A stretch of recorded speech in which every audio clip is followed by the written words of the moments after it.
الحمدللہ وحدہ والصلاۃ والسلام علی من لا نبی بعد وعلی آلہ وصحبہ الذین وفہد اما بعد یا ایہا النبی انا ارسلناک شاہدا ومبشرا ونذیرا صدق اللہ العظیم۔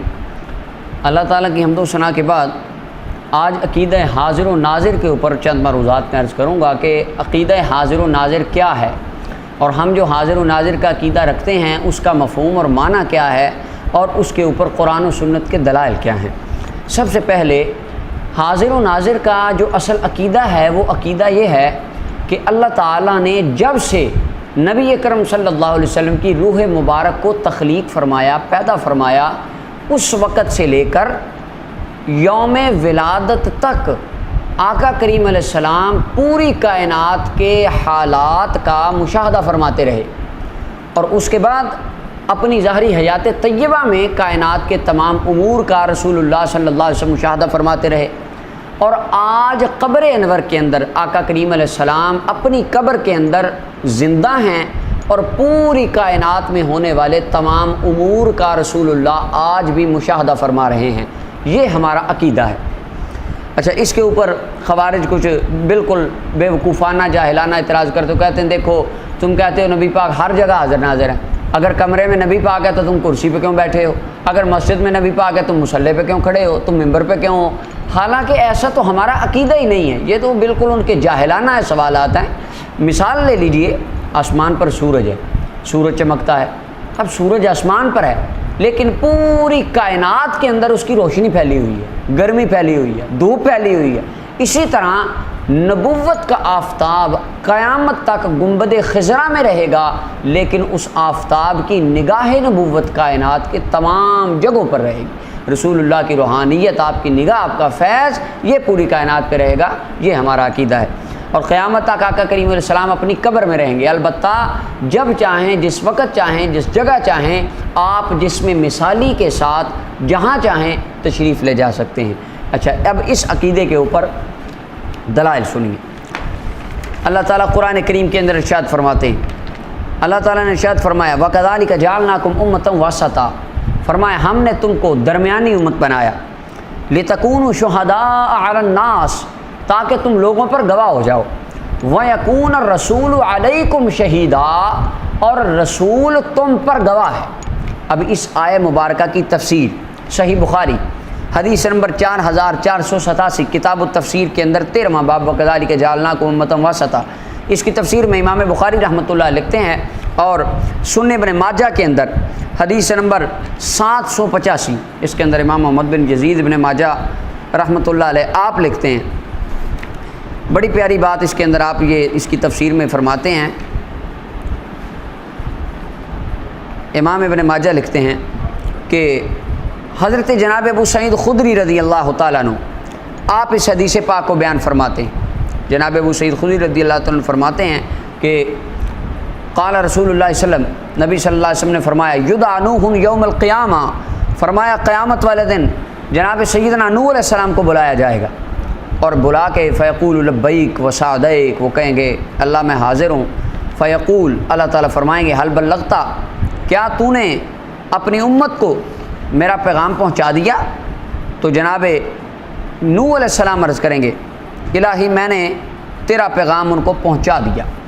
اچھا، اس کے بعد اللہ تعالیٰ جناب نوح علیہ السلام کی قوم کو بلائیں گے، اور قوم کو بلانے کے بعد اللہ تعالیٰ فرمائیں گے ہاں بھائی بتاؤ میرے نوح نے تمہیں میرا پیغام دیا تھا؟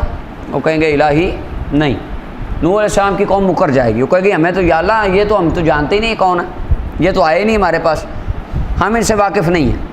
تو اس وقت فَيُقَالُ مَنْ شَهِدَ لَكَ، نوح علیہ السلام کو کہا جائے گا کہ اے نوح آپ کی تبلیغ کے اوپر گواہ کون ہے؟ تو نوح علیہ السلام اس وقت کہیں گے فَيَقُول، نوح علیہ السلام کہیں گے مُحَمَّدٌ وَأُمَّتُهُ، میری تبلیغ کی گواہی رسول اللہ دیں گے اور ان کی امت دے گی۔ فتدعى امت محمد صلی اللہ علیہ وسلم، نبی صلی اللہ علیہ وسلم کی امت کو بلایا جائے گا، ہمیں بلایا جائے گا۔ فیقال، اللہ تعالیٰ فرمائیں گے، پوچھا جائے گا حل بلغ ھذا، کہ نوح علیہ السلام نے تبلیغ کی تھی؟ فیقولون نعم، سارے کہیں گے ہاں یا اللہ کی تھی، انہوں نے تبلیغ کی تھی۔ اس کے بعد تفسیر طبری کے اندر امام محمد بن جریر طبری رحمۃ اللہ علیہ فرماتے ہیں کہ نوح علیہ السلام کی قوم سوال کرے گی کہ یا اللہ یہ جو لوگ ہیں یہ تو اس وقت تھے نہیں، یہ کیسے گواہی دے سکتے ہیں؟ اس وقت اللہ تعالیٰ فرمائے گا آئے امت محمد بتاؤ تم تو اس وقت تھے نہیں، تم کیسے گواہی دیتے ہو؟ تو اس وقت امت مصطفیٰ کہے گی الہی اگرچہ ہم اس وقت موجود نہیں تھے لیکن ہمارے نبی نے ہمیں بتایا تھا، ہم اپنے آقا و مولا سے سن کر گواہی دے رہے ہیں۔ اور مزے والی بات، وہ کافر یہ نہیں کہہ سکیں گے کہ اے اللہ تیرے تو نبی صلی اللہ علیہ وسلم بھی اس وقت نہیں تھے تو سرکار کیسے گواہی دے رہے ہیں؟ قیامت والے دن کافروں کا بھی یہ عقیدہ بن جائے گا کہ اللہ کے محبوب علیہ السلام پوری کائنات کا مشاہدہ فرماتے رہے ہیں، اس لیے وہ رسول اللہ کی گواہی کا انکار نہیں کر سکیں گے، اور ان کی گواہی کے اوپر جناب نوح علیہ السلام کی تبلیغ حقہ ثابت ہو جائے گی اور کافروں کو جہنم میں پھینک دیا جائے گا۔ سنن ابن ماجہ حدیث نمبر 4284، اس کے اندر بھی یہ، اور صحیح بخاری کے اندر یہ روایات موجود ہیں۔ اور اسی وجہ سے پھر اللہ تعالیٰ نے فرمایا وَكَذَلِكَ جَعَلْنَا، تم بھی گواہ ہو اور تم پر میرا نبی گواہ ہے، تم نبی صلی اللہ علیہ وسلم سے سن کے گواہی دو گے لیکن میرا نبی پوری کائنات کی دیکھ کر گواہی دے گا۔ قرآن کریم کی دوسری آیت اللہ تعالیٰ نے ارشاد فرمایا یا ایھا النبی انا ارسلناک شاہدا، اے میرے غیب کی خبریں دینے والے محبوب ہم نے آپ کو گواہ بنا کر بھیجا۔ شاہدن، گواہ۔ اب گواہ کون ہوتا ہے؟ مثال کے طور پہ یہاں پر قتل ہو، مثلا یہ اس کمرے میں قتل ہوتا ہے، میں بطور گواہ جاتا ہوں کہ میں نے یہ قتل دیکھا ہے، میں کہوں گا کہ میں اس کمرے میں حاضر تھا، مثلا وہ قتل والی جگہ پہ نہیں، ادھر کرسی کے اوپر حاضر تھا لیکن اس قتل کا ناظر بھی تھا۔ یعنی گواہ بننے کے لیے حاضر ہونا بھی ضروری ہے، ناظر ہونا بھی ضروری ہے، اس کے بعد گواہی جا کے ہوتی۔ حاضر میں قتل کے اوپر حاضر نہیں ہوں، مطلب نوح علیہ السلام جب تبلیغ کر رہے تھے اپنی امت کو، نبی صلی اللہ علیہ وسلم اس کے اندر حاضر نہیں تھے، وہ آقا کریم علیہ السلام کے مشاہدہ کے اندر حاضر تھی قوم، اور رسول اللہ اس کے ناظر تھے، اس کو دیکھ رہے تھے۔ اب اللہ تعالیٰ نے فرمایا اے محبوب آپ کو گواہ بنا کر بھیجا۔ قاضی بیضاوی رحمۃ اللہ علیہ تفسیر بیضاوی کے اندر وَدْعُوا شُهَدَاءَكُم مِّن دُونِ اللَّهِ کی اس کی تفسیر میں کہتے ہیں شاہد، شہید، گواہ، یہ کس کو کہتے ہیں؟ آپ فرماتے ہیں وَالشُّهَدَاءُ جَمْعُ شَهِيدٍ بِمَعْنَى الْحَاضِرِ، شہید گواہ یا شاہد گواہ، اس کا مطلب ہوتا ہے کہ جو بندہ حاضر ہو، وہ کہتے ہیں اسی وجہ سے شہید جو اللہ کی راہ میں فوت ہو جائے، مر جائے، قتل ہو جائے، اللہ تعالیٰ نے فرمایا وَلَا تَقُولُوا لِمَن يُقْتَلُ فِي سَبِيلِ اللَّهِ، جو اللہ کی راہ میں قتل کیا جائے اس کو مردہ نہ کہو، وہ شہید ہے۔ شہید کیوں ہے؟ لِأَنَّهُ حَضَرَ مَا كَانَ يَرْجُو، کیونکہ اس کو جس ثواب کی امید تھی وہ اس کے پاس حاضر ہو گیا، یا اللہ کے فرشتے اس کے پاس حاضر ہو گئے، یا اللہ کے جلوے اس کے پاس حاضر ہو گئے، یعنی گواہ اس کو کہا جاتا ہے جو حاضر ہو۔ اب اس آیہ مبارکہ کی جو تفسیر ہے یہ یا ایھا النبی انا ارسلناک شاہدا، اس کی وہ تفسیر جو جناب آقا کریم نبی کریم صلی اللہ علیہ وسلم نے خود فرمائی، یہ المستدرک امام حاکم ہے صحیحین کی، اس کے اندر صفحہ نمبر 194 ہے، اس کے اوپر آقا کریم علیہ السلام نے اس قرآن کی آیت کی تفسیر خود بیان فرمائی۔ جناب ارباد بن ساریہ فرماتے ہیں، مستدرک امام حاکم کی حدیث نمبر 3619 ہے، ارباد بن ساریہ کہتے ہیں نبی صلی اللہ علیہ وسلم نے فرمایا انی عبداللہ، میں اللہ کا بندہ تھا، وہ خاتم النبیین، اور ختم نبوت کے تاج والا تھا، وہ ابھی منجدل فی طینتی، ابھی میرے باپ آدم علیہ السلام مٹی میں گوندے جا رہے تھے، میں اس وقت بھی نبی تھا۔ اور پھر فرمایا انا دعوت ابی ابراہیم، میں اپنے ابراہیم باپ کی دعا ہوں، جب ابراہیم دعا کر رہے تھے فرمایا میں دیکھ بھی رہا تھا، سن بھی رہا تھا، وہ بشارت عیسیٰ، عیسیٰ علیہ السلام کی بشارت ہوں، اور اپنی والدہ آمنہ کا خواب ہوں۔ اور پھر آقا کریم علیہ السلام نے پھر یہ آیت پڑھی یا ایھا النبی انا ارسلناک شاہدا، اے نبی ہم نے آپ کو گواہ بنا کر بھیجا، یعنی رسول اللہ فرماتے ہیں جب آدم علیہ السلام مٹی میں گوندے جا رہے تھے میں اس وقت بھی گواہ تھا، دیکھ رہا تھا، جب عیسیٰ علیہ السلام جناب ابراہیم علیہ السلام میری والدہ دعائیں کر رہے تھے، خواب دیکھ رہے تھے، فرمایا میں گواہ تھا۔ کیا معنی؟ ان کو دیکھ بھی رہا تھا، ان کے دعاؤں کو سماعت بھی فرما رہا تھا، یہ معنی ہے حاضر و ناظر کا۔ اور امام حاکم کہتے ہیں ھذا حدیث صحیح الاسناد، یہ حدیث کی سند بالکل صحیح ہے اور حدیث صحیح الاسناد ہے۔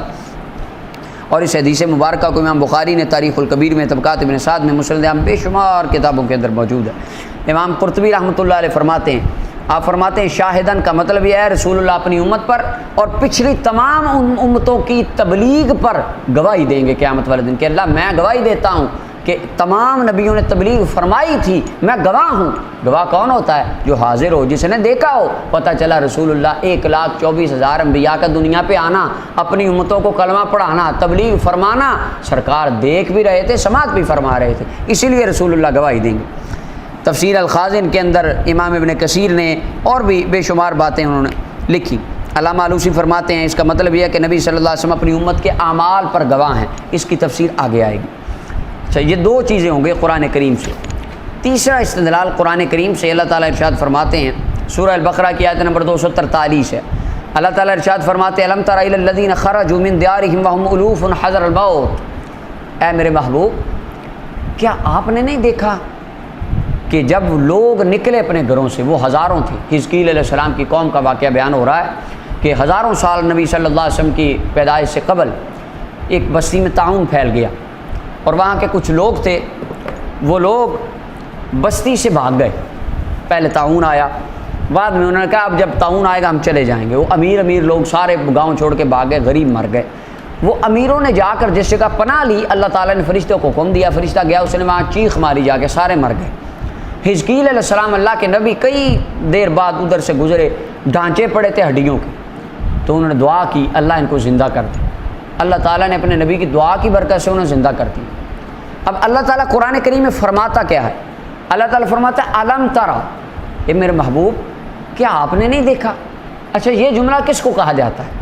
مثال کے طور پہ میں ہوں، میرے ساتھ ایک دوست ہے، ہم جا رہے ہیں، راستے میں کوئی ایکسیڈنٹ ہو جاتا ہے، 6 ماہ سال بعد 2 ماہ بعد ذکر ہو، تو میں اس کو کہوں گا اور یار تم نے دیکھا نہیں تھا وہ کتنا زبردست ایکسیڈنٹ ہوا تو وہاں کتنا نقصان ہو گیا؟ وہ کہے گا ہاں بالکل ایسے ہوا تھا ویسے ہوا تھا۔ اب یہ جو کہنا کیا تم نے دیکھا نہیں ہے، اس کو علماء کی اصطلاح میں حمزہ استفہام انکاری کہتے ہیں۔ جو الف ہے حمزہ ہے، یہ استفہام انکاری کا ہے۔ سادہ انداز میں یہ میں اس طرح سمجھاؤں کہ یہ اس کو کہا جاتا ہے جس نے وہ کام آنکھوں سے دیکھا ہو اور اس کام کے وقوع پذیر ہوتے وقت بندہ ادھر موجود ہو۔ اب اللہ اپنے محبوب کو یہ فرماتا ہے الم ترا، میرے محبوب کیا آپ نے دیکھا نہیں ہے؟ اور تمام مفسرین کرام نے جہاں یہ لفظ قرآن میں آیا وہاں پر لکھا اس کا مطلب ہے کہ یہ تم نے دیکھا ہے۔ اس کا مطلب یہ مفہوم مخالف مراد ہوتا ہے۔ الم ترا، میرا محبوب کیا آپ نے دیکھا نہیں ہے؟ کیا مطلب آپ نے دیکھا ہے؟ پھر آگے اللہ تعالیٰ ارشاد فرمایا سورہ بقرہ کی آیت نمبر 158 میں، الم تر الی الذی حاج ابراہیم، میرے محبوب کیا آپ نے دیکھا نہیں وہ بندہ جو میرے ابراہیم سے جھگڑا کر رہا تھا، یعنی نمرود۔ کیا مانا؟ محبوب جب ابراہیم علیہ السلام سے نمرود مناظرہ کر رہا تھا آپ تب بھی دیکھ رہے تھے۔ حزقیل علیہ السلام جب مردوں کو زندہ کر رہے تھے آپ تب بھی دیکھ رہے تھے۔ الم تر کیف فعل ربک بعاد، سورہ فجر کی آیت نمبر 6 ہے کہ آپ نے دیکھا نہیں آپ کے رب نے قوم عاد کے ساتھ کیا کیا؟ کیا مانا کہ میرے محبوب جب ان پر عذاب آیا آپ ان کو دیکھ رہے تھے۔ الم تر کیف فعل ربک باصحاب الفیل، کیا آپ نے دیکھا نہیں رب نے ہاتھی والوں کے ساتھ کیا کیا؟ کیا مانا کہ میرے محبوب جب ان پر کنکریاں برسی آپ دیکھ رہے تھے۔ اب یہ الم ترا کی آیتیں قرآن میں بتاتی ہیں کہ رسول اللہ کی ولادت سے پہلے کائنات میں جو کچھ ہوتا رہا رسول اللہ ہر چیز کو دیکھ بھی رہے تھے اور سرکار سماعت بھی فرما رہے تھے۔ اب قرآن کریم سے چوتھا استدلال سنیے، سورہ البقرہ کی آیت نمبر 30 ہے۔ اللہ تعالیٰ ارشاد فرماتے ہیں وَإِذْ قَالَ رَبُّكَ لِلْمَلَائِكَةِ، اور یاد کرو لفظ اذ، یہ قرآن کریم میں یا عربی جگہ میں احادیث طیبات میں اکثر طور پر جہاں پر آئے اس سے پہلے اذکر فعل مقدر نکالا جاتا ہے۔ مفسرین علامہ جلال الدین سیوطی رحمۃ اللہ علیہ اس کے اندر جلالین میں بھی لکھتے ہیں، دیگر تمام مفسرین نے اس کی وضاحت فرمائی ہے کہ یہ قانون ہے جہاں پر اذ کا لفظ آئے اس سے پہلے اذکر فعل کو محذوف مانا جاتا ہے۔ اس کا مطلب ہوتا ہے اذ یاد کرو، اذکر یعنی یاد کرو، ذکر کرو، سوچو۔ اچھا، اب یاد بات کس کو کروائی جاتی ہے؟ جس کے ذہن میں جس کے مشاہدے میں وہ بات پہلے سے ہو۔ مثال کے طور پر پاکستان میں کوئی انسیڈنٹ پیش آتا ہے بڑا مشہور، سارے لوگ جانتے ہیں، میں کسی کو کہتا ہوں کہ بھائی وہ یاد ہے تمہیں جب یہ واقعہ ہوا تھا؟ وہ کہے گا ہاں اس طرح ہوا تھا۔ یا وہ پچھلی مثال لے لیں، ہم ایک خدا نخواستہ ایک حادثہ دیکھتے ہیں، میں کہوں بھائی تمہیں یاد ہے وہ حادثہ؟ یاد کرو ذرا جب ہم دو جا رہے تھے، تو کہے گا ہاں بالکل ایسے ہی ہے۔ یہ یاد اس کو کروایا جاتا ہے جس کو علم ہو۔ اب اللہ تعالیٰ فرماتے وَإِذْ، اللہ میرے محبوب یاد کرو، قال ربک للملائکہ، جب آپ کے رب نے فرشتوں سے کہا انی جاعل فی الارض خلیفہ، میں زمین میں خلیفہ بناؤں گا۔ ابھی آدم علیہ السلام نہیں بنے۔ یاد کرو، یاد کس کو کروایا جاتا ہے؟ جس کو علم ہو۔ پھر اللہ تعالیٰ فرماتے وَإِذْ قُلْنَا لِلْمَلَائِكَةِ اسْجُدُوا لِآدَمَ، میرے محبوب یاد کرو ذرا جب ہم نے فرشتوں کو کہا کہ آدم کو سجدہ کرو، وَإِذْ نَجَّيْنَاكُم مِّنْ آلِ فِرْعَوْنَ، اور یاد کرو جب ہم نے فرعون والوں سے عذاب سے تمہیں نجات دے دی بنی اسرائیل والوں کو، اور فرمایا وعید استسقاء، یاد کرو جب موسیٰ کی قوم نے بارش طلب کیا کر، وَإِذْ قَالَ مُوسَىٰ لِقَوْمِهِ إِنَّ اللَّهَ يَأْمُرُكُمْ، اور یاد کرو جب موسیٰ کی قوم نے موسیٰ علیہ السلام نے اپنی قوم کو کہا کہ اللہ تمہیں حکم دیتا گائے ذبح کرو، وَإِذْ أَخَذَ اللَّهُ مِيثَاقَ النَّبِيِّينَ، میرے محبوب یاد کرو جب اللہ نے آپ کی صدارت میں جلسہ میلاد مصطفیٰ منایا تھا، وَإِذِ ابْتَلَىٰ إِبْرَاهِيمَ رَبُّهُ بِكَلِمَاتٍ، یاد کرو جب اللہ نے ابراہیم کو آگ میں ڈالا تھا، وَإِذْ قَالَ إِبْرَاهِيمُ رَبِّ أَرِنِي كَيْفَ تُحْيِي الْمَوْتَىٰ وَإِذْ يَرْفَعُ إِبْرَاهِيمُ الْقَوَاعِدَ، یاد کرو جب ابراہیم کعبہ بنا رہا تھا، وَإِذْ قَالَتِ الْمَلَائِكَةُ يَا مَرْيَمُ، یاد کرو جب اللہ کے فرشتوں نے آ کے ماں مریم کو کہا رب تجھے بیٹا دینے والا ہے، اِذْ قَالَ اللَّهُ يَا عِيسَىٰ إِنِّي مُتَوَفِّيكَ، یاد کرو جب اللہ نے عیسیٰ کو یہ کہا، اللہ تعالیٰ آدم علیہ السلام کی تخلیق سے پہلے سے لے کر جناب عیسیٰ کے وصال آسمان پر جانے تک از کا لفظ استعمال فرما کے اللہ فرماتا ہے یاد کرو میرے محبوب، یاد کرو یہ سارے واقعات آپ دیکھ بھی رہے تھے، آپ سماعت بھی فرما رہے تھے، یعنی یہ سارے واقعات آپ کے سامنے پیش آئے، آپ ان سارے واقعات کا مشاہدہ فرما رہے تھے۔ یہ از کا لفظ بولا ہی اس کو جاتا ہے جس کو علم ہو۔ اب یہ چوتھا طریقہ تھا حاضر و ناظر کے اوپر قرآن کریم سے استدلال کا۔ احادیث طیبات کے اندر بھی بے شمار مقامات پہ آقا کریم علیہ السلام نے اس کی صراحت فرمائی۔ سابقہ امم کے احوال کو نبی صلی اللہ علیہ وسلم مشاہدہ فرما رہے تھے۔ صحیح بخاری حدیث نمبر 5705 ہے، نبی صلی اللہ علیہ وسلم نے فرمایا عُرِضَتْ عَلَيَّ الْأُمَمُ، مجھ پر امتیں پیش کی گئی، میں نے ساری امتوں کے احوال کا مشاہدہ کر لیا، یعنی نبی صلی اللہ علیہ وسلم ساری امتوں کو بھی جانتے ہیں، ان کے انبیاء کو بھی جانتے ہیں۔ اب یہ تو واضح ہوگا، علم الغیب کے اندر اس کی میں کئی مثالیں حدیث کے اندر دے چکا کہ آقا کریم علیہ السلام پہلی امتوں کے احوال اپنے صحابہ کو سنایا کرتے تھے۔ یہ احوال وہی سنا سکتا ہے جو وہاں کا مشاہدہ فرما کے آیا ہو، اور ہمارا ایمان ہے کہ جب ان انبیاء اولیاء اور ان کی امتوں کے یہ واقعات پیش آتے تھے ثواب و عقاب کے، تو رسول اللہ اس کا مشاہدہ فرما رہے تھے۔ اب اگلا مسئلہ کہ جب رسول اللہ دنیا پہ آئے تو اس وقت آقا کریم علیہ السلام پوری دنیا کا مشاہدہ فرما رہے تھے۔ اس کے اوپر صحیح بخاری کی حدیث نمبر 1333 ہے، جناب ابو ہریرہ فرماتے نبی صلی اللہ علیہ وسلم ان نبی صلی اللہ علیہ وسلم عن نجاشی فی اليوم الذی مات فیہ، نبی صلی اللہ علیہ وسلم نے عین اس دن جس دن حضرت نجاشی کا حبشہ میں وصال ہوا، رسول اللہ نے خبر دی، فرمایا میرے صحابہ نجاشی فوت ہو گئے۔ یہ آقا کریم علیہ السلام کی نگاہ مشاہدہ تھی جو اللہ نے آپ کو عطا فرمائی۔ اور اسی طرح صحیح بخاری حدیث نمبر 3630 ہے، جناب انس بن مالک فرماتے نبی صلی اللہ علیہ وسلم نے حضرت جعفر حضرت زید رضی اللہ عنہ کی شہادت کی ہمیں خبر پہلے ہی دے دی، اس سے پہلے کہ قاصد آتا اور آ کے ان کی خبر دیتا، سرکار نے پہلے ہی بتا دیا کہ جعفر بھی شہید ہو گیا، زید بھی شہید ہو گئے۔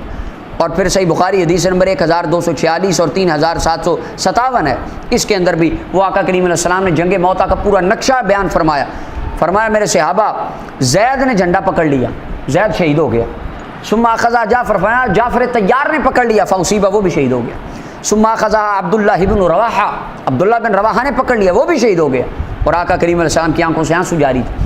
پھر فرمایا ثم اخذها خالد بن الولید سیف من سیوف اللہ، اللہ کی تلواروں میں سے تلوار خالد بن ولید نے جھنڈا پکڑ لیا، ففتح له، اللہ نے ان کو فتح عطا فرما دی۔ جنگ کہاں پر لڑی جا رہی ہے؟ رسول اللہ مسجد نبوی کے ممبر پہ بیٹھ کے اپنے صحابہ کو نقشہ بیان کر رہے ہیں۔ یہ آقا کریم علیہ السلام کی نگاہ مشاہدہ تھی کہ سرکار بیٹھے مدینے میں ہیں لیکن پوری کائنات کے حالات کا مشاہدہ فرما رہے ہیں۔ اور یہ عقیدہ ہمارا حاضر و ناظر کا ہے کہ آقا کریم علیہ السلام گنبد خضرا میں ہیں، آج بھی رسول اللہ کی ہم پر نگاہ ہے اور سرکار ہمارے اعمال کا مشاہدہ فرماتے ہیں۔ اور اسی طرح بے شمار روایات ہیں، صحیح بخاری کی حدیث نمبر 3045 ہے، 3346 ہے، صحیح مسلم کی حدیث نمبر 7041 ہے۔ ان تمام حدیث کا آپ مطالعہ کر لیجئے، یہ کافی لمبی لسٹ ہو جائے گی اگر میں ساری کو پڑھوں۔ آقا کریم علیہ السلام دنیا پہ تھے تو محبوب علیہ السلام فرماتے تھے، مشاہدہ فرماتے تھے، خبریں دیتے تھے۔ اور صحیح بخاری حدیث نمبر 4085 ہے، صحیح مسلم کے اندر، طبرانی معجم الکبیر کے اندر، صحیح ابن حبان کے اندر، کنز العلماء، بے شمار کتابوں میں حدیث موجود ہے۔ جناب عقبہ بن عامر فرماتے ہیں ان نبی صلی اللہ علیہ وسلم ایک دن آقا کریم علیہ السلام نکلے، فصلی علی اہل احد، رسول اللہ اہل احد کے قبرستان پر آئے، نبی علیہ السلام نے ان کے اوپر نماز جنازہ پڑھی، ثم انصرف الی المنبر، پھر حضور ممبر کی طرف گئے۔ اب عرس پہ کیا ہوتا ہے، ہم جاتے ہیں، جا کے حضرت میاں شیر ربانی رحمۃ اللہ علیہ آپ کے مزار پہ حاضری دیتے ہیں، حاضری دینے کے بعد دعا کرتے ہیں، دعا کے بعد ہم جاتے ہیں پھر ممبر کی طرف، وہاں جا کر تقریر کرتے ہیں، تقریر سنتے ہیں۔ اب یہ کام کر کے جو عین عرس میں آج ہوتا ہے، جو شریعت کے مطابق عرس ہیں، جو خرافات ہیں ان کی ہم بات نہیں کرتے، جو شریعت کے مطابق ہیں، یہ کام کر کے رسول اللہ نے بتا دیا کہ میرے امتی بھی اگر یہ کام کریں گے تو شرک نہیں ہوگا، مصطفیٰ کی سنت ہوگا۔ تو حضور آئے ممبر پر اور فرمایا انی فرط لکم، میں تمہارا فرط ہوں۔ اس کی تفسیر بہت لمبی اور بڑی خوبصورت ہے، وہ کسی اور موقع پر کریں۔ وَأَنَا شَهِيدٌ عَلَيْكُمْ، فرمایا میں تم پر گواہ ہوں۔ وَإِنِّي لَأَنظُرُ إِلَىٰ حَوْضِي الْآن، اور محبوب علیہ السلام نے ارشاد فرمایا میں اب اپنے حوض کو دیکھ رہا ہوں۔ اللہ اکبر، حالانکہ رسول اللہ کا حوض ابھی تو نہیں ہے دنیا پہ، 1400 سال میں کسی نے نہیں دیکھا، قیامت والے دن لگے گا۔ سرکار فرماتے ہیں وہ جو تب لگے گا نا، میں مصطفیٰ آج ہی اس کا مشاہدہ فرما رہا ہوں، میرے علم میں ہے وہ کیسا ہوگا، وہ کیا ہوگا، کہاں لگے گا، میں کیسے پانی پلاؤں گا۔ فرمایا میری نگاہ نبوت اور میری قوت مشاہدہ جو اللہ نے مجھے عطا فرمائی ہے، اس کی مدد سے میں آج ہی اس کو دیکھ رہا ہوں۔ اور یہی ہمارا عقیدہ ہے کہ رسول اللہ 1400 سال پہلے ہمارے ان احوال کو جانتے تھے، اور میرا ایمان ہے کہ آج میں یہاں پر بیٹھ کر جو یہ آقا کریم علیہ السلام کے حاضر و ناظر کے اوپر گفتگو کر رہا ہوں، 1400 سال پہلے وہ دعا کے چہرے والے محبوب میرے اس عمل کو بھی جانتے تھے کہ میرا ایک غلام آئے گا، وہ 14 صدیوں کے بعد بیٹھ کے میری شان اس طرح بیان کرے گا۔ آقا کریم علیہ السلام ہر چیز کو روز ازل سے جانتے تھے، جب کہ اللہ تعالیٰ نے تخلیق فرمایا مشاہدہ اللہ تعالیٰ کی ذات کرواتی رہی، اور آقا کریم علیہ السلام کی قوت مشاہدہ میں اضافہ ہوتا رہا۔ اب آگے سنن الترمذی کی روایت، بلکہ اس سے پہلے صحیح مسلم کی روایت سنیے، یہ میرے سامنے صحیح مسلم ہے، اس کے اندر حدیث نمبر 7258 ہے۔ آقا کریم علیہ السلام ارشاد فرماتے ہیں، محبوب علیہ السلام نے فرمایا، ثوبان رضی اللہ عنہ حدیث بیان کرتے ہیں، قال رسول اللہ صلی اللہ علیہ وسلم، محبوب علیہ السلام فرماتے ہیں، ان اللہ زوالی الارض، اللہ نے میرے لیے زمین کو لپیٹ دیا، فرأیت مشارقہا و مغاربہا، فرمایا میں نے زمین کا مشرق بھی دیکھ لیا، زمین کا مغرب بھی دیکھ لیا، کائنات میں کوئی ایسا خطہ باقی نہیں ہے جو رسول اللہ کے علم میں نہ ہو، رسول اللہ کائنات کے چپے چپے کو جاننے والے ہیں۔ اور پھر آگے تیسری حدیث سنن الترمذی کی حدیث نمبر 3235 ہے اور 3233 ہے، دو روایتوں کو ملا لیں۔ جناب معاذ بن جبل فرماتے ہیں، نبی صلی اللہ علیہ وسلم نے فرمایا میں نے خواب میں اپنے رب کو دیکھا، اللہ نے اپنا دست قدرت میرے دو کندھوں کے درمیان رکھا، فرمایا میرے سینے میں ٹھنڈ پڑ گئی، اور اس کے بعد فرمایا فتجلی لی کل شیء، اللہ یہ عقیدہ حاضر و ناظر رسول اللہ نے خود بیان کر دیا، فرمایا میرے لیے کائنات کی ہر چیز روشن ہو گئی، وعرفت، اور میں نے کائنات کی ہر چیز کو پہچان لیا۔ یہی ہمارا عقیدہ ہے کہ رسول اللہ کائنات کے ذرے ذرے کو جانتے بھی ہیں، کائنات کے ذرے ذرے کو پہچانتے بھی ہیں، خواہ وہ مخلوقات ہوں یا جو بھی مخلوق ہو، ہر چیز رسول اللہ کے علم مبارک اور مشاہدہ کے اندر ہے، سرکار ہر چیز کو دیکھتے ہیں۔ اور ترمذی کی روایت 3233 میں فرمایا میں نے زمین و آسمان کی ہر چیز کو جان لیا، پہچان لیا۔ اب ایک حدیث پڑھی میں نے صحیح بخاری سے، دوسری پڑھی صحیح مسلم سے، اب اگلی روایت اور تیسری سنن ترمذی سے پڑھی۔ اب اس کے بعد ایک چوتھی روایت میں حلیۃ الاولیاء، یہ طبقات الاصفیاء علامہ ابو نعیم اصفہانی رحمۃ اللہ علیہ کی، اس کے اندر ایک روایت اس سے میں اب بطور تابع اور بطور شاہد پیش کرتا ہوں۔ اس حدیث مبارکہ کو، یہ حلیۃ الاولیاء ہے، اس کی جلد نمبر 6 ہے، صفحہ نمبر 86 ہے، حدیث نمبر 2072 ہے، امام ابو نعیم نے لکھا، اور اس کے علاوہ کنز العمال کے اندر علامہ ہندی نے لکھا، مجمع الزوائد کے اندر امام حسمی نے لکھا، جامع الاحادیث میں امام سیوطی نے لکھا، کتاب الفتن میں امام مروزی رحمۃ اللہ نے اس حدیث کو لکھا۔ حدیث سنیے، اب اس کے اندر عقیدہ حاضر و ناظر کی کمال کی وضاحت اور ایکسپلینیشن رسول اللہ صلی اللہ علیہ وسلم نے خود فرما دی، اور حدیث یہ حسن درجے کی حدیث ہے۔ عبداللہ ابن عمر فرماتے ہیں، قال رسول اللہ صلی اللہ علیہ وسلم، نبی صلی اللہ علیہ وسلم نے فرمایا، ان اللہ عز وجل قد رفع لی الدنیا، فرمایا اللہ نے میرے لیے دنیا کو اٹھا دیا، فانا انظر الیہا، فرمایا میں دنیا کے اندر دیکھ رہا ہوں، والی ما هو کائن فیہا الی یوم القیامہ، اور اس دنیا میں قیامت تک جو کچھ ہونے والا ہے، فرمایا میں مصطفیٰ سب کچھ دیکھ رہا ہوں۔ کأنما انظر الی کفی ھذا، فرمایا گویا کہ میں اپنی اس ہتھیلی کو دیکھ رہا ہوں، جس طرح ہتھیلی کو دیکھا جاتا ہے، فرمایا اتنی قریب سے کائنات کے ہر ذرے کے ہر کام کو میں مصطفیٰ آج ہی دیکھ رہا ہوں۔ یہ رسول اللہ فرماتے ہیں۔ آقا و مولا حضور سرور عالم صلی اللہ علیہ وسلم نے کتنی وضاحت سے یہ بات فرما دی، اور ہمارا بھی یہی ایمان ہے۔ آقا کریم علیہ السلام آج بھی گنبد خضرا میں ہیں، لیکن سرکار پوری کائنات کو اس طرح دیکھتے ہیں جس طرح اپنی ہتھیلی کو دیکھا جاتا ہے۔ یہ عقیدہ ہم نے اس حدیث سے نکالا ہے۔ وہ خارجی کہنے لگا میں جو کمرے میں بیٹھ کے تقریر کر رہا ہوں کہ تو نبی پاک کو پتہ ہے، اور تو سنیوں سے پوچھو، کہیں گے ہاں نبی پاک کو پتہ ہے۔ تو سنیوں سے پوچھوں کہ کون سی وحی آئی ہے تمہیں جو تمہیں پتہ چل گیا؟ ہم کہتے ہیں یہ دیکھیں یہ رسول اللہ کا فرمان وحی بن کے آیا ہمارے پاس کہ ہمارے آقا و مولا کو ہر چیز کا پتہ ہے۔ اس کے بعد یہ تھا ایک طریقہ، آقا کریم علیہ السلام کو اللہ تعالیٰ نے کائنات کا مشاہدہ کروایا۔ دوسری بات، اللہ تعالیٰ نے قرآن نازل کرنے کے ساتھ ساتھ رسول اللہ کو مشاہدہ کروایا۔ مثلا اللہ تعالیٰ قرآن کریم میں ارشاد فرماتے ہیں ہر تر چیز، ہر خشک چیز، ہر بڑی چیز، ہر چھوٹی چیز، کل صغیر و کبیر مستتر، ہر چیز قرآن میں لکھی ہوئی، الا فی کتاب مبین۔ اور فرمایا قد جاءکم من اللہ نور و کتاب مبین، یہ آیات کی لسٹ میں علم الغیب قرآن سے جو اس کے اندر میں بیان کر چکا ہوں۔ اچھا اس کے اندر اب اللہ فرماتا ہے ہر چیز قرآن میں ہے۔ اب کائنات کا ہر کام، ہر چیز، عبداللہ ابن عباس یا مولا علی رضی اللہ عنہما ان جیسے اصحاب سے یہ مروی ہیں، تفاسیر کے اندر آتا ہے کہ آپ فرماتے ہیں اگر میری رسی گم جائے تو میں قرآن پڑھتا ہوں، قرآن بتا دیتا ہے تمہاری رسی کدھر ہے۔ فرمایا میری سواری کا پالان گم جائے میں قرآن سے پوچھتا ہوں، قرآن بتا دیتا ہے تمہاری سواری کا پالان کدھر ہے۔ اب ہماری عقل چھوٹی ہے کہ ہماری کوئی چیز گم جائے ہمیں قرآن سے کیسے ملے؟ یہ ہمارا ظرف اور علم تھوڑا ہے، ان کا علم زیادہ تھا۔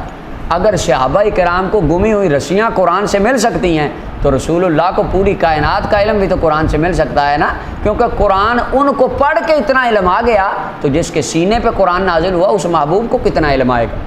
یعنی قرآن نازل فرمانے کے ساتھ ساتھ اللہ تعالیٰ نے جناب آقا کریم علیہ السلام کی قوت مشاہدہ میں اضافہ فرما دیا۔ کس طرح؟ اچھا اس کی سادی سی مثال سمجھے کہ ایک کھجور کا درخت بڑا ہونے سے پہلے وہ کیا ہوتا ہے، ایک گٹھلی میں سے کونپل نکلتی ہے، پھر چھوٹا سا پودا بنتا ہے، پودے کے بعد تناور درخت بنتا ہے، پھر اس کی مضبوط جڑیں بنتی ہیں، پھر اس کے اوپر پتے لگتے ہیں، پھر اس کے اوپر پھل لگتا ہے۔ اب یہ پتے، پھل، تناور درخت، اس کا لکڑی، اس کا تنا، اس کی جڑیں، اس کی تمام چیزیں اور تمام کوالٹیز، خوبیاں یہ بننے سے پہلے کدھر تھیں؟ ایک چھوٹی سی گٹھلی کے اندر۔ جو اللہ ایک چھوٹی سی گٹھلی میں اتنا بڑا درخت بند فرما سکتا ہے، وہ پوری کائنات کی ہر شے کا علم قرآن میں بھی بند فرما سکتا ہے۔ یہ ایک عقلی چیز ہے۔ اس کے بعد تیسری چیز کہ آقا کریم علیہ الصلاۃ والسلام کا جو مشاہدہ ہے وہ محبوب علیہ السلام کا مشاہدہ اعمال کے ذریعے بھی ہم پر ہے، کہ آقا کریم علیہ السلام کی بارگاہ میں ہمارے عمل پیش کیے جاتے ہیں اور رسول اللہ صلی اللہ علیہ وسلم ہمارے اعمال کا مشاہدہ فرماتے ہیں۔ اس کے اوپر حدیث ہے، آقا کریم علیہ السلام نے خود ارشاد فرمایا، مسند بزار کے اندر مسند عبداللہ بن مسعود میں حدیث نمبر 1925 ہے۔ یہ میرے ہاتھ میں مجمع الزوائد ہے، امام حشمی رحمۃ اللہ علیہ کی، اس کی 8ویں جلد ہے، صفحہ نمبر 427 ہے، حدیث نمبر 14250 ہے۔ المطالب العالیہ میں امام ابن حجر اسقلانی نے اس حدیث کو لکھا اور باب قائم فرمایا، باب برکت النبی صلی اللہ علیہ وسلم حیا و میتا، کہ رسول اللہ دنیا پہ بھی برکت والے، قبر میں بھی برکت والے، سبحان اللہ۔ جامع الحدیث میں امام سیوطی نے لکھا، کنز العمال میں علامہ ہندی نے لکھا، البدایہ والنہایہ میں امام ابن کثیر نے اس حدیث کو لکھا، اور حدیث کی سند بالکل صحیح ہے۔ حدیث سنیے، عبداللہ بن مسعود فرماتے ہیں نبی صلی اللہ علیہ وسلم نے فرمایا، ان للہ ملائکۃ سیاحین، فرمایا اللہ کے کچھ فرشتے ہیں وہ زمین پہ پھرتے ہیں، ان کا کام کیا ہے؟ فرمایا میری امت کا سلام مجھے لا کے پہنچا دیتے ہیں۔ میرا کو امتی جو مجھ پہ سلام پڑھتا ہے نا، مصطفیٰ جان رحمت پہ لاکھوں سلام جو سنی پڑھتے ہیں نا، سرکار نے فرمایا یہ کچھ فرشتوں کی ڈیوٹی رب نے لگائی ہے، ان کا ایک ہی کام ہے، میرا امتی جدھر کھڑا ہو کے سلام پڑھے گا وہ سلام اٹھا کے میری بارگاہ میں لے آئیں گے، یا رسول اللہ فلاں بن فلاں نے فلاں علاقے میں، فلاں مسجد میں، فلاں گھر میں، فلاں محفل میں آپ کی ذات پہ درود و سلام پڑھا ہے۔ اس کے بعد عبداللہ بن مسعود فرماتے ہیں نبی صلی اللہ علیہ وسلم نے فرمایا، حیاتی خیر لکم، فرمایا میرا زندہ رہنا تمہارے لیے بہتر ہے میرے صحابہ، تم مجھ سے باتیں کرتے ہو، میں تم سے باتیں کرتا ہوں، اللہ کا قرآن آتا ہے میں تمہیں وہی سناتا ہوں، ووفاتی خیر لکم، فرمایا میرا دنیا سے جانا بھی تمہارے لیے بہتر ہے۔ وہ کس طرح؟ تعرض علی اعمالکم، رسول اللہ فرماتے ہیں میری بارگاہ میں تمہارے عمل پیش کیے جائیں گے، فما رأیت من خیر حمدت اللہ، فرمایا جو اچھے عمل دیکھوں گا اللہ کا شکر کروں گا، وما رأیت من شر استغفرت اللہ لکم، اور جو عمل تمہارا کوئی برا دیکھوں گا خلاف شرع دیکھوں گا، فرمایا اللہ سے میں مصطفیٰ تمہارے گناہوں کی بخشش کی دعا کیا کروں گا۔ اللہ اکبر۔ تو یہ رسول اللہ خود فرما رہے ہیں کہ تمہارے عمل میری بارگاہ میں پیش کیے جائیں گے اور میں قیامت تک تمہارے اعمال کا مشاہدہ کرتا رہوں گا کہ کون ہے، کس کا بیٹا ہے، کہاں رہتا ہے، کیا کرتا ہے، فرمایا ہر چیز میری بارگاہ میں قیامت تک پیش کی جاتی رہے۔ اب اس کے بعد آگے جناب آقا کریم علیہ السلام نے ارشاد فرمایا، سنن ابن ماجہ کی روایت ہے، حدیث نمبر 1636 ہے، آقا کریم علیہ السلام ارشاد فرماتے ہیں، صحابہ کرام بیٹھے تھے، درود پاک کی بات چل رہی تھی، جناب آقا کریم علیہ السلام نے ارشاد فرمایا، سنن ابن ماجہ حدیث نمبر 1636 اور 1637۔ مزے والی بات یہ ہے کہ وہابیوں کے عالم علامہ شیخ البانی، جن کو محقق اعظم سعودی عرب کا یہ اہل حدیث وہابی علماء کہتے ہیں، وہ فرماتے ہیں کہ یہ حدیث صحیح ہے، حدیث نمبر 1636 یہ حدیث صحیح ہے، اس کی سند صحیح ہے۔ امام حاکم رحمۃ اللہ علیہ مستدرک میں فرماتے ہیں اس کی سند صحیح ہے، لیکن وہابیوں کے عالم علامہ زبیر علی زئی، ان کی تحکیم والی ابن ماجہ میرے ہاتھ میں، انہوں نے دونوں روایتوں کے نیچے ٹھوک کے لکھا کہ حدیث ضعیف ہے۔ وجہ کوئی وجہ نہیں، کہتے علت قادح ہے اس کے اندر، بس وہ ایک وجہ ہے، کیا کہتے نہیں وہ بتانی نہیں ہے، وہ میں بتاتا ہوں۔ وہ وجہ یہ ہے کہ اس کے اندر رسول اللہ کی شان ہے، رسول اللہ کی عظمت ہے، اور جو یہ خارجیوں کا یہ طرز عمل جس کی حدیث کے اندر نبی علیہ السلام کی شان بیان ہو، یہ قیامت تک وہ کہتے ہیں یہ ضعیف ہے، مانتے ہی نہیں۔ کوئی حدیث رسول اللہ کی شان میں ہو، صحابہ کی شان میں ہو، جس سے عقیدہ اہل سنت کا ثبوت ملتا ہو، یہ کہیں گے وہ حدیث ضعیف ہے، بس یہ ان کا کلی اصول ہے کہ اصول ہے بس۔ اچھا خیر، انہوں نے وہاں بھی یہاں بھی بیچاروں نے وہ اصول تو چلایا، لیکن امام حاکم رحمۃ اللہ علیہ آج سے کئی 100 سال پہلے وہ کہہ گئے حدیث صحیح ہے، اور علامہ البانی وہ سعودی عرب سے فتویٰ آ گیا، وہ کہتے ہیں حدیثیں صحیح ہیں۔ حدیث سنیے، یہ دونوں روایتوں کے الفاظ ملا کر میں پیش کر رہا ہوں۔ جناب اوس بن اوس رضی اللہ تعالیٰ عنہ اور حضرت ابو الدرداء، دو صحابہ سے حدیث مروی، آپ فرماتے ہیں نبی صلی اللہ علیہ وسلم نے فرمایا، آقا کریم علیہ السلام نے فرمایا، اکثر الصلاۃ علی یوم الجمعہ، جمعے والے دن کثرت سے میری بارگاہ پر میری ذات پر درود پڑھا کرو۔ فرمایا فإن صلاتکم معروضۃ علی، تمہارا درود پڑھنا میری بارگاہ میں پیش کیا جاتا ہے۔ اور اس کے بعد محبوب علیہ السلام نے فرمایا وإن أحدا لن يصلي علي إلا عرضت علي صلاته حتى يفرغ منها، فرمایا جب تک تم درود پڑھتے رہتے ہو میری بارگاہ میں آتا رہتا ہے، پیش ہوتا رہتا ہے۔ اچھا صحابی اٹھے، عرض کی یا رسول اللہ وبعد الموت، آپ کے دنیا سے چلے جانے کے بعد بھی ہم درود پڑھیں گے؟ وَكَيْفَ تُرَدُ صَلَاتُنَا عَلَيْكَ وَقَدْ أَرَمْتَ، یا رسول اللہ پھر بھی آپ کے پاس آئے گا؟ ان کو علم نہیں تھا، علم میں اضافے کے لیے انہوں نے سوال کر لیا۔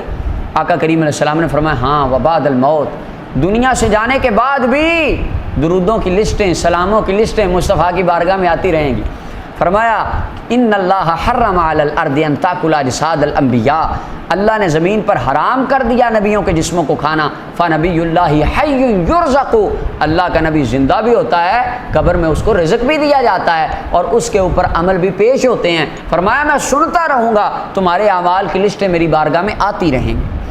اچھا یہ شان جناب آقا کریم، اور اس حدیث پاک کو یہ سنن ابن ماجہ کی صرف ادھر نہیں ہے، یہ امام حاکم نے المستدرک کے اندر، مصنف ابن ابی شیبہ امام بخاری کے استاذ اس کے اندر، آپ نے اپنی کتاب کے اندر، امام بہقی نے شعب الایمان میں، کنز الایمان میں، بے شمار کتابوں میں یہ حدیث موجود ہے۔ اس کے بعد صحیح مسلم کی روایت، اگرچہ عین ممکن کو بندہ اس روایت کا انکار کر دے، نبی صلی اللہ علیہ وسلم نے صحیح مسلم کی حدیث نمبر 1233 ہے، محبوب علیہ السلام نے فرمایا عرضت علی اعمال امتی، مجھ پر میری امت کے اعمال پیش کیے گئے، میں نے اچھے عمل بھی دیکھے برے بھی دیکھے۔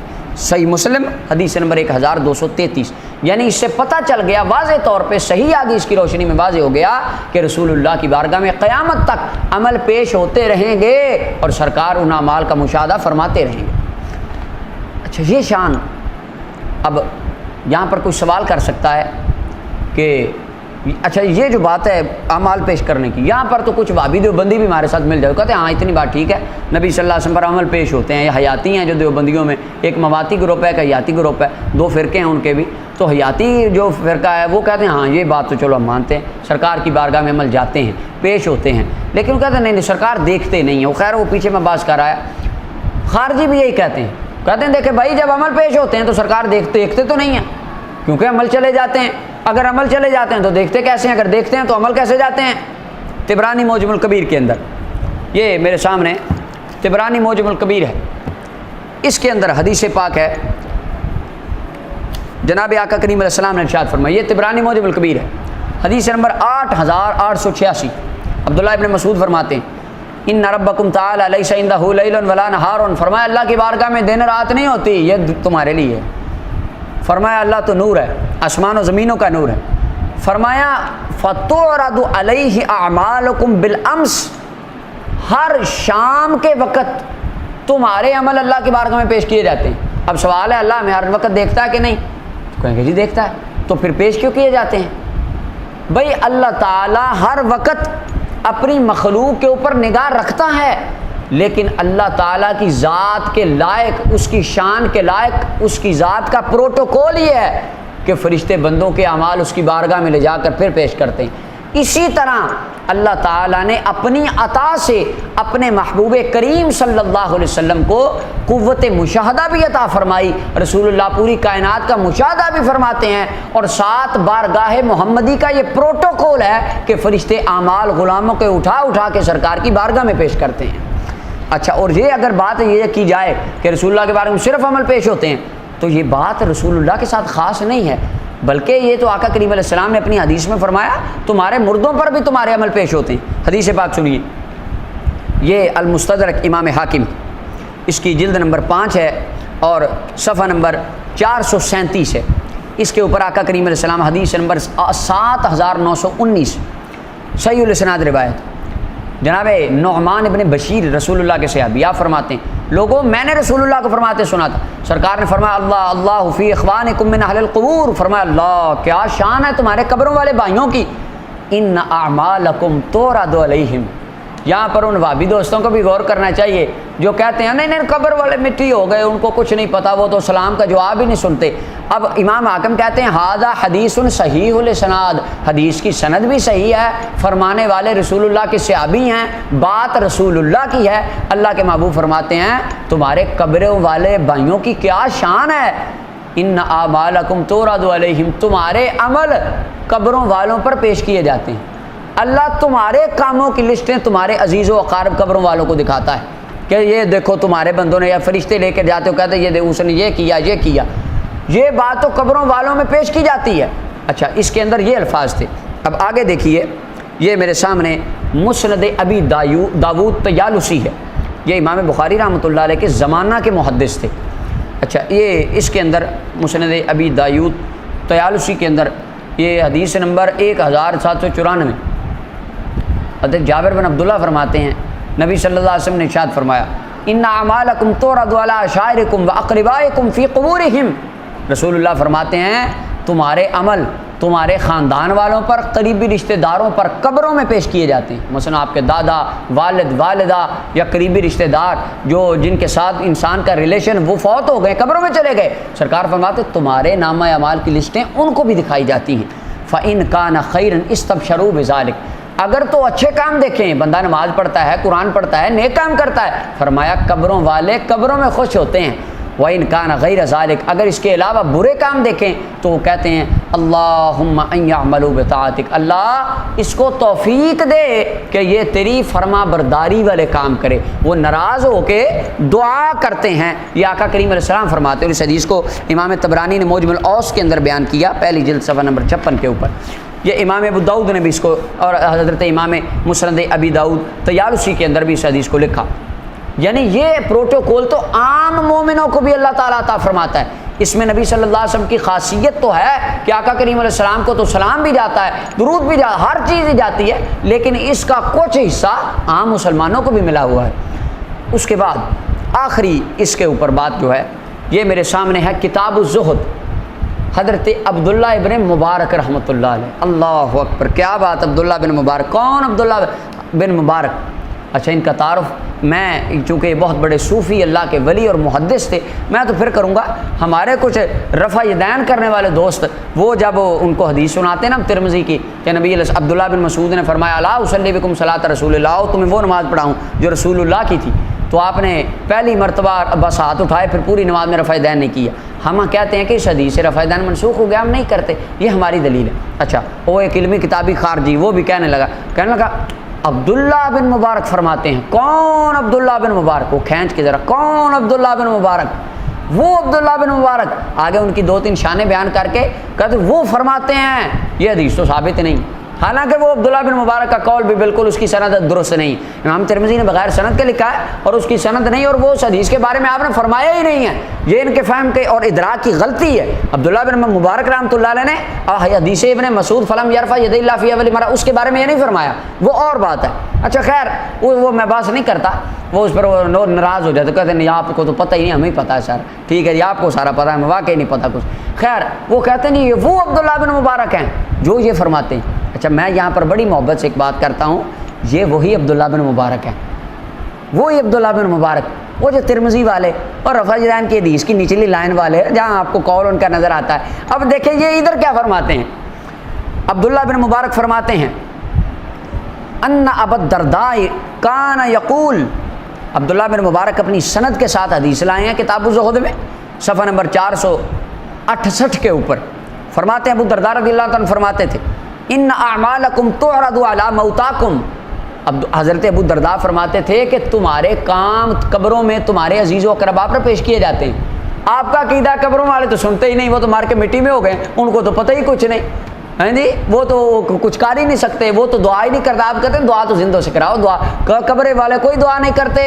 عبداللہ بن مبارک فرماتے ہیں فیسرون ویساؤون، وہ خوش بھی ہوتے ہیں ناراض بھی ہوتے ہیں. اچھا کام دیکھیں خوش ہوتے ہیں، برا کام دیکھیں تو ناراض ہوتے ہیں اور دعا کرتے ہیں کہ اللہ اس کو نیک کام کی ہدایت عطا فرما.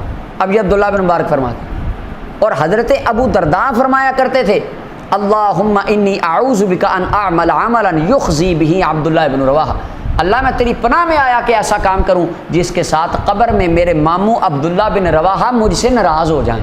یعنی ان کا عقیدہ تھا میرے ماموں عبداللہ بن رواحہ صحابی رسول رضی اللہ عنہ جو قبر میں ہیں وہ میرے کاموں کو دیکھتے بھی ہیں، ان کے اوپر میرے اعمال پیش بھی کیے جاتے ہیں، وہ راضی بھی ہوں گے ناراض بھی ہوں گے. اب حضرت ابو الدرداء کا یہ فرمانا اس بات کی دلیل ہے کہ قبروں میں اللہ والے اپنے پچھڑوں کے کاموں کو جانتے بھی ہیں، پہچانتے بھی ہیں اور ان کے لیے دعائیں بھی کرتے ہیں. اب یہ تو آپ کے عقیدے پر عبداللہ بن مبارک نے ایک پورا گرینڈر چلا دیا اور ذبح کر دیا آپ کے عقیدے کو عبداللہ بن مبارک نے. اب آپ عبداللہ بن مبارک رضی اللہ عنہ کی یہ بات مانتے ہیں.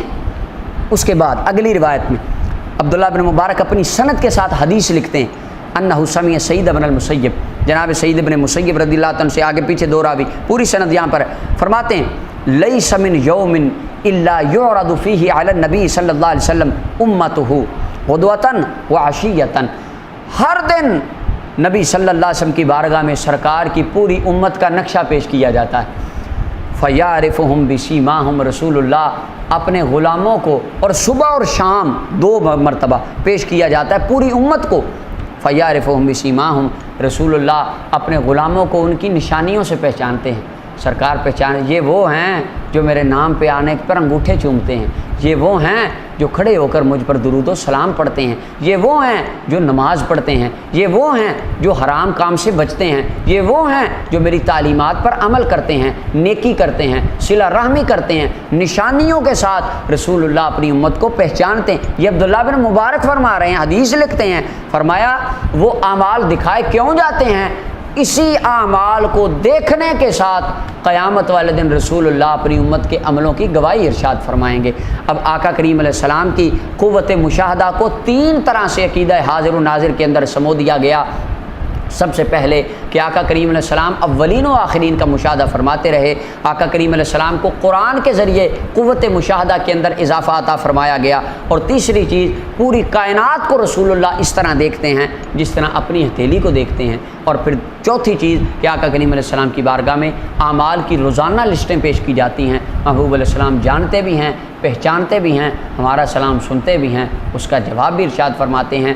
یہ عقیدہ حاضر و ناظر کی حقیقت اور اصلیت تھی کہ آقا کریم علیہ السلام گنبد خضرا میں ہیں، قیامت تک وہیں قبر انور میں رہیں گے، لیکن آپ اپنی نبوت کی نگاہ سے پوری کائنات کا مشاہدہ فرماتے ہیں، اور آپ کی بارگاہ میں آپ کے پروٹوکول کی وجہ سے، شان محمدی کے پروٹوکول کے لائق آپ کی بارگاہ میں ہمارے اعمال بھی پیش کیے جاتے ہیں۔ اللہ تعالی ہمیں نگاہ محمدی صلی اللہ علیہ وسلم کا فیضان عطا فرمائے۔ وآخر دعوانا